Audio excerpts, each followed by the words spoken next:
ဘောလုံးကမွေးချင်မောင်းမီယာဟိုမှာငပိလုံနေဆိုရင်ရင်ကောင်းတလောင်းလောင်းနဲ့ပြီးတော့နန်းတက်ကလည်းကောင်းတာမဟုတ်ဘူး စစ်ထွေးရဲ့ငါတောင်းငါဘယ်လိုပြောရမှာလဲဟာ ငါသူကငါ့ကိုပါဆွဲထည့်ပြီးပြောရတာ အကိုကဆန္ဒကိုမြင်မြင်ချင်းချစ်ခဲ့မိတာ ရှင်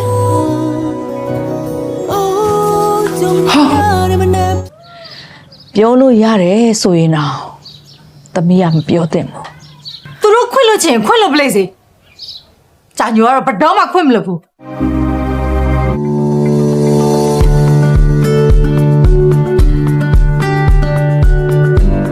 ငါရှေ့ခုံမှာလည်းတရားတော့လာထိုင်လို့ရပါတယ်ကွာဟုတ်ငါတယောက်တည်းဆိုတော့ driver ကြီးတက်ကြာဟဲ့ ဟုတ်ဒီပတ်လုံးနဲ့တော့ထိုင်မိလိုက်ပါလားဒီတော့လည်းပြည့်နေမှာပေါ့ နေပါ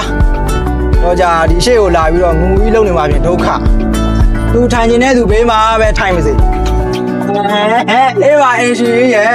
ရတနာနေရခံအောင်လည်းမပြောဘူးမင်းနေရခံအောင်လည်းဒီရှေ့ကောင်းမခေါ်ဟုတ်ပြီလား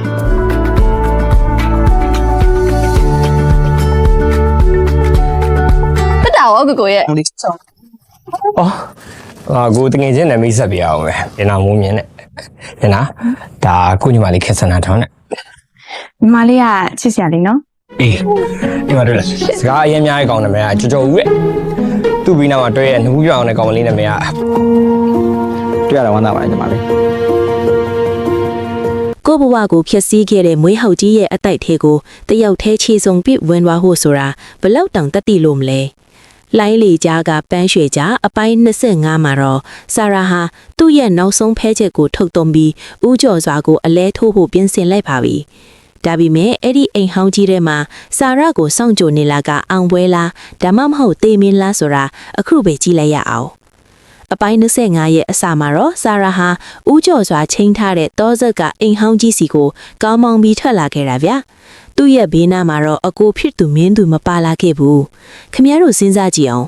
ဥကြော်စွာလိုလူသက်သမားတယောက်စီကိုတယောက်သေးသွားတာကတကယ့်ကိုတေရွင်းနဲ့ဆင်းသွားတာနဲ့အတူတူပဲမဟုတ်လားဒါပေမဲ့ဆာရာရဲ့မျက်လုံးတွေထဲမှာတော့အကြောက်တရားထက်အညိုးတွေကပိုကြီးဆိုးနေတာဆာရာကလက်ထဲမှာ diary အစ်စ်လိုထင်ရတဲ့စာအုပ်ကိုတင်းတင်းကြပ်ကြပ်စုပ်ကိုင်ထားတယ်ဗျာအဲ့ဒီအချိန်မှာပဲအာဒန်စီကနေအချုပ်ထဲကနေဖုံးဝင်လာပြန်တယ်အာဒန်ကဆာရာမသွားပါနဲ့ဥကျော်စွာကနင့်ကိုတတ်လိမ့်မယ်လို့တတိပေးနေတာ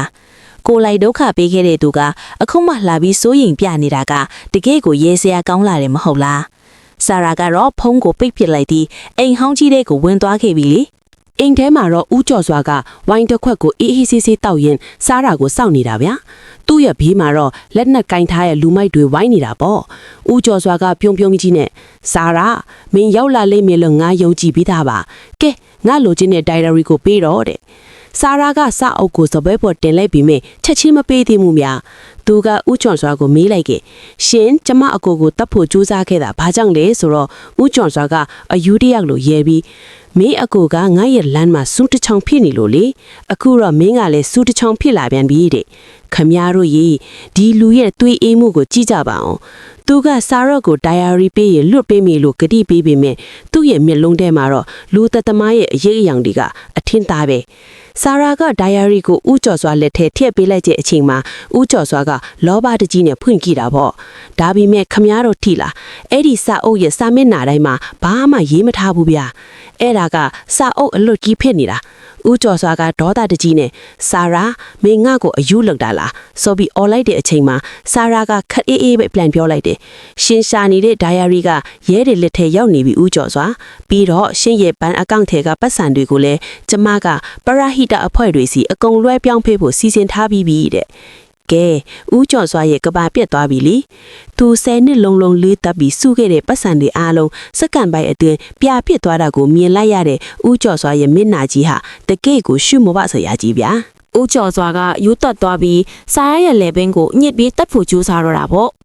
နေလဲတည်ရမယ်ငါလဲတည်ရမယ်ဆိုပြီးအော်ဟစ်နေတော့မှပဲအိမ်အပြင်ကနေတနက်ဖန်ကြီးထွက်လာခဲ့တယ်